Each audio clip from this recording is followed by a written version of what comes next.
The Philippine government said it is verifying reports that detail how China is supposedly ramping up construction of artificial islands in unoccupied features of the Spratly Islands. The Chinese embassy has denied the report, calling it fake news. Camille Samonte with the big story.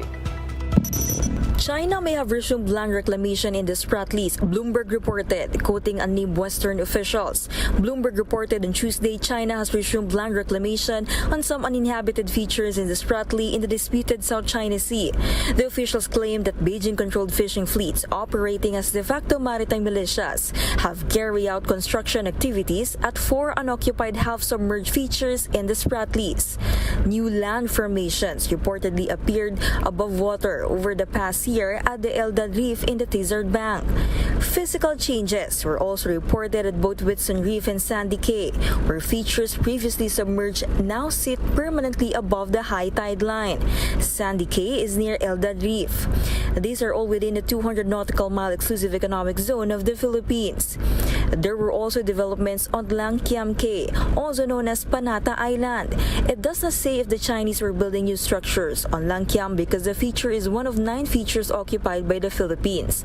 Although China has expanded and put up structure like airfield and secured ports in areas it had long controlled, the Bloomberg report said the latest construction activities were seen on unoccupied features, a clear violation of the 2002 Declaration of Conduct of Parties in the South China Sea, China, in Phnom Penh.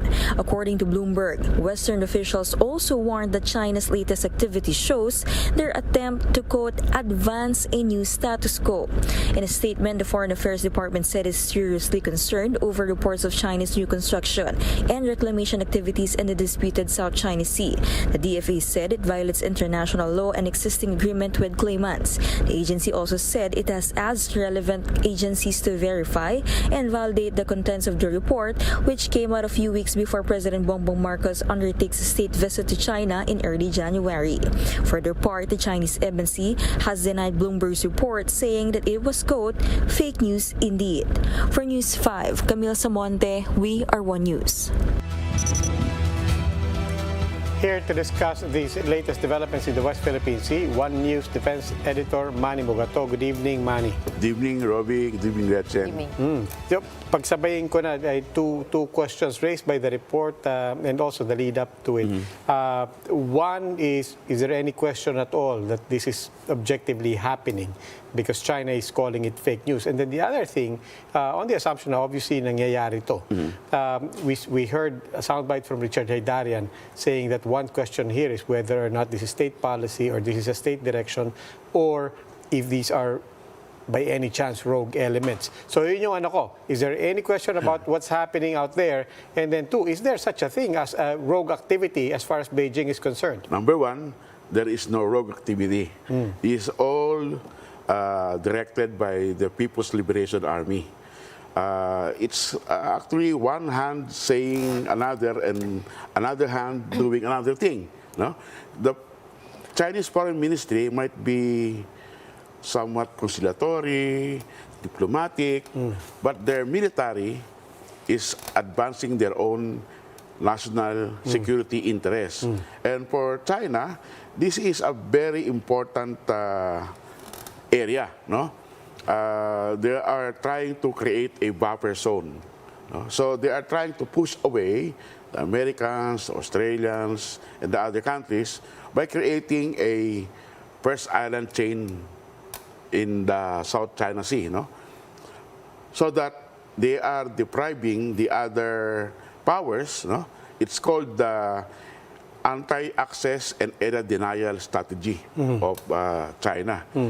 Because if you have garrisons in the South China Sea, it's impossible for the Americans or Japanese to just come in.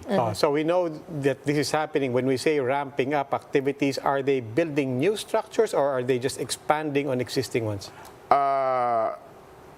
I'm not sure about the accuracy of Bloomberg report because China has not violated the DOC, the Declaration of Parties in the South China Sea. Canada Accords in the South China Sea. This was signed in Phnom Penh in 2002. And what they did was just expand the islands that they already occupy. So they're not violating the agreement. But obviously, if the reports of Bloomberg are true and accurate, this is a violation because it is on an uninhabited and occupied island. That's the changing of the status quo that they were referring to. Yes, and another problem is that one of the islands they reported is actually occupied by the Philippines, in Panata and Kota. No? So I'm not sure if Bloomberg was saying that Philippines was also expanding its area. Perhaps it's true, no? Because since the time of President Duterte, there have been many improvements on Philippine occupied features. Like in Pag-asa, they're building a runway, they build a beach ramp, and in other areas, they build some kind of a navigational tools, lighthouses. So there could be some kind of development that Bloomberg has reported, but it's not as expansive as what China did by creating an island. Speaking of construction, I mean, zooming into one of the encounters the other day, construction materials of the Philippine Army were not allowed to go in to Ayungin Shoal, to the BRP Sierra Madre, and we know how significant that is, being the closest to Mischief Reef. Tell us all about that. What is with construction materials and what are they trying to do? I don't know if I'm at liberty to tell you this, but the Philippines has been reinforcing that ship long time ago, even during the time of President Aquino. So I'm not surprised if the ship will collapse. There will be a structure inside. Okay. Because we know that the state of the ship itself. I mean, the hull, it's rusting. Everybody knows. But what you're saying is actually there is a sturdy structure inside. Inside, the yeah. Okay. So what they are doing is they're delivering cement, steel, little by little, so that they could improve what's ever inside the ship.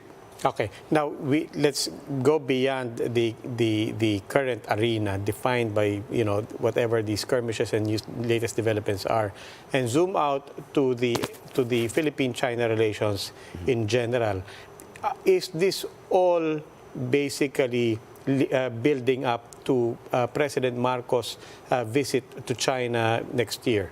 Yes, President Bongbong will be in Beijing by the first week of January. So this is all part of shadow dancing of the two sides. Because I heard Richard Hedarian saying, I think yesterday, that maybe the Chinese were trying to send a message because Bongbong Marcos is trying to get closer to the Americans compared to the former president.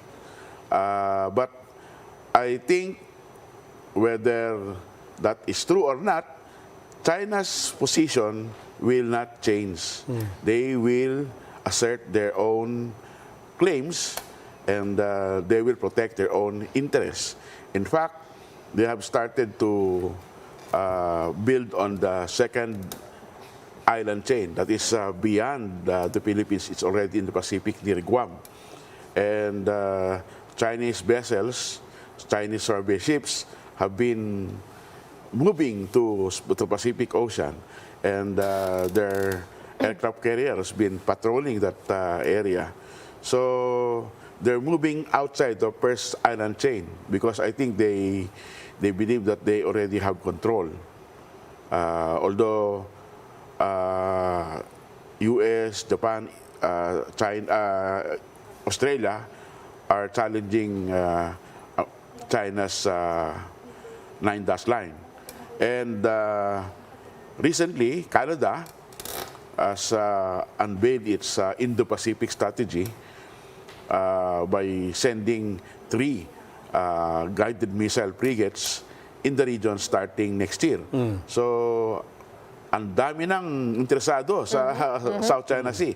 And so that China will protect its own interest by building more and sending more ships to protect their own area. Well, it seems it is up to us to build our defenses also as well in response to that. And there are definitely more players now in the West Philippine Sea. Thank you so much for joining us, One News Defense Editor, Manny Mogato. Thank you.